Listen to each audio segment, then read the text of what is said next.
un podcast, un libro. ¿Listos para otra aventura literaria? Por supuesto. Siempre listo para explorar nuevas ideas. Perfecto. Hoy vamos a meternos de lleno en las ideas de Padre Rico, Padre Pobre. Tenemos aquí unos extractos clave del libro de Robert Kiyosaki. La idea es sacar la esencia de su visión sobre las finanzas personales, la riqueza, ya sabéis, ese contraste que hace entre las dos figuras paternas, ¿no? Para ver distintas formas de pensar sobre el dinero. Vale, pues vamos a meternos ya en faena. ¿Cuál es la chispa inicial, la idea que arranca todo en este libro tan conocido? Pues mira, la base yo creo es una comparación muy personal y la verdad bastante potente, la de sus dos padres. Por un lado, su padre biológico, al que llama padre pobre, que era un hombre muy instruido académicamente, con un buen puesto y tal, pero que siempre andaba, digamos, justo de dinero. Ajá. Y por otro lado, el padre de su mejor amigo, al que llama padre rico. Este tenía, bueno, menos estudios formales, pero había montado negocios, era empresario y entendía el dinero de una forma radicalmente diferente. Claro, esa es como la semilla de todo, ¿no? El padre pobre, que representa la vía, digamos, más tradicional, estudia mucho, saca buenas notas, busca un empleo seguro, pero con esa mentalidad un poco de escasez, el típico «esto no me lo puedo permitir». Exacto. Y el padre rico, en cambio, que representa más el camino del emprendedor, el que se pregunta «¿cómo puedo llegar a permitírmelo?». Y que va el dinero más como una herramienta para generar más dinero, aprendiendo un poco sobre la marcha, ¿no? Eso es. Y esa diferencia de enfoque, de mentalidad, es lo que según Kiyosaki, lleva a mucha gente a caer en lo que él llama la carrera de la rata, que es una imagen muy gráfica, la verdad. Sí, suena fatal. Es ese ciclo de trabajas más duro para ganar más, pero claro, el ganar más, también gastas más. Tus deudas, tus gastos fijos aumentan, entonces necesitas ganar todavía más. Y te quedas ahí, como un hámster en la rueda, corriendo sin avanzar de verdad hacia la libertad financiera. Uf, qué agobio. Y el motor de esa carrera, dice él, es en gran parte el miedo a no tener suficiente, miedo a perder el empleo y sobre todo la falta de conocimientos financieros prácticos. Suena agotador, ¿sí? Y supongo que la clave para salir de esa rueda, según Kiyosaki, es entender una distinción que él machaca bastante, ¿verdad? La diferencia entre activos y pasivos. Parece simple, pero le da un giro interesante.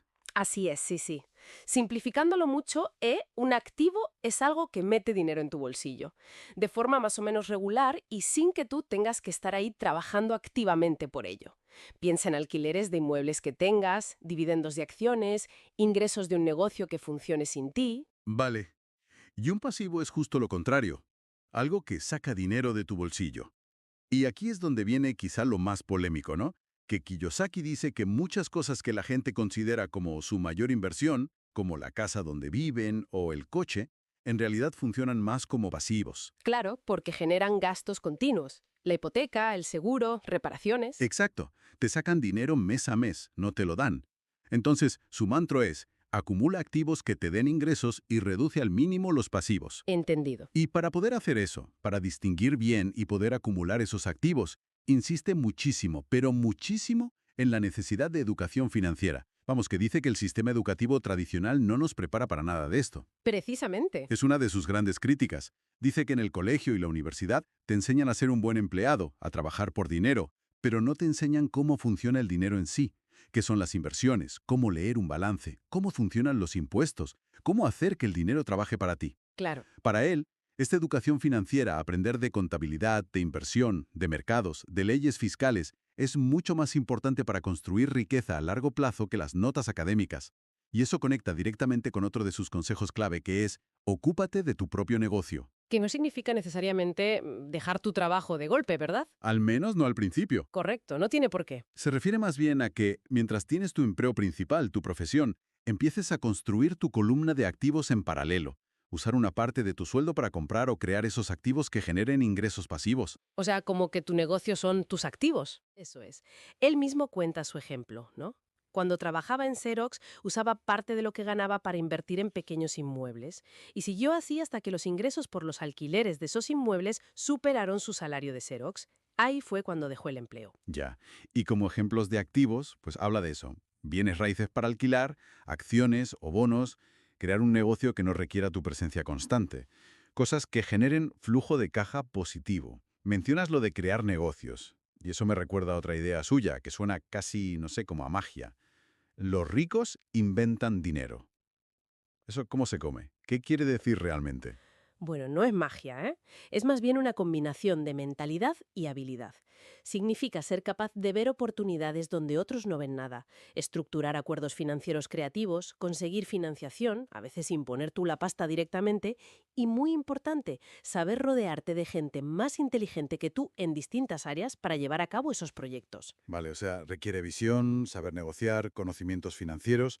Y asumir riesgos, claro, pero riesgos calculados. Es la mentalidad emprendedora pura y dura aplicada a generar oportunidades de inversión. No es esperar a que te llegue la oportunidad, es crearla. Tiene sentido, sí. Y en esa línea de adquirir habilidades, también aconseja aquello de trabaja para aprender, no para ganar dinero. Sobre todo al principio de la carrera profesional. Buscar curros que te enseñen cosas valiosas, aunque paguen menos al principio. Exacto. Habilidades como ventas, marketing, gestión de equipos, negociación, entender el flujo de caja. Él considera que esas habilidades son activos en sí mismos, activos intangibles que luego te servirán para construir tus propios negocios o inversiones. Entiendo. Oye, y para terminar de redondear, él también habla de obstáculos, ¿no? Cosas que nos frenan a la hora de buscar esa libertad financiera. Sí, identifica como 5 grandes barreras mentales o emocionales. La primera es el miedo, sobre todo el miedo a perder dinero, a arriesgarse. Luego está el cinismo o la envidia, esa actitud de criticar a los que tienen éxito en lugar de aprender de ellos. Ajá. También la pereza, la falta de iniciativa, el ya lo haré mañana. Los malos hábitos, sobre todo los de gasto impulsivo o vivir por encima de tus posibilidades. Y finalmente, la arrogancia, el creer que ya lo sabes todo y no necesitas aprender más sobre dinero. Vaya, o sea que superar esas barreras es casi tan importante como saber de finanzas. Para él, sí. Dice que la inteligencia financiera necesita tanto el conocimiento técnico como la inteligencia emocional para manejar esos miedos y tentaciones.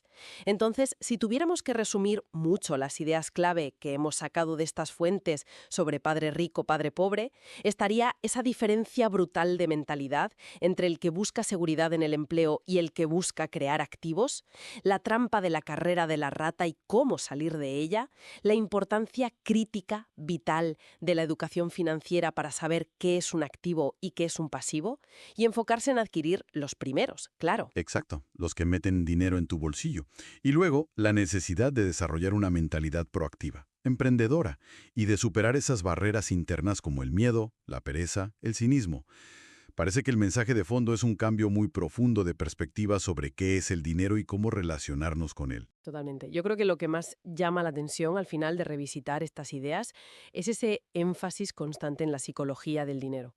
Más allá de las estrategias concretas que propone, que, bueno, pueden ser más o menos discutibles o aplicables según cada caso, el libro machaca mucho sobre cómo nuestras creencias, nuestros miedos, nuestros hábitos, cómo todo eso determina nuestro futuro financiero. Sí, es verdad. Y eso, bueno, deja una pregunta ahí flotando, ¿no? Algo para darle vueltas. ¿Hasta qué punto las decisiones financieras que tomamos cada día, las grandes y las pequeñas, están realmente guiadas por la lógica y el conocimiento que tenemos? ¿O cuánto pesan esas emociones, esas creencias arraigadas y esos patrones mentales que Kiyosaki señala como, bueno, como absolutamente cruciales? Es algo sobre lo que reflexionar, desde luego. Si la clave está tanto en la forma de pensar como en aprender haciendo, ¿cuál podría ser un primer paso? Algo pequeño, realista, para empezar a ver nuestras finanzas desde esa perspectiva de crear activos, incluso si ahora mismo no tenemos mucho capital para invertir. Buena pregunta para darle una vuelta. Quizás empezar por analizar bien dónde se va el dinero, ¿no? Y ver si hay pequeños cambios posibles para redirigir algo, por poco que sea, hacia algo que pueda crecer. O simplemente empezar a formarse, leer, escuchar, entender mejor cómo funciona el juego del dinero. Y si te interesa profundizar, te recomendamos leer el libro completo. Sí, léelos. Y no te olvides de escuchar otros episodios de un podcast, un libro, donde seguiremos explorando ideas que te pueden ayudar a crecer. Te esperamos en nuestra próxima aventura. Hasta la próxima. Chau, chau.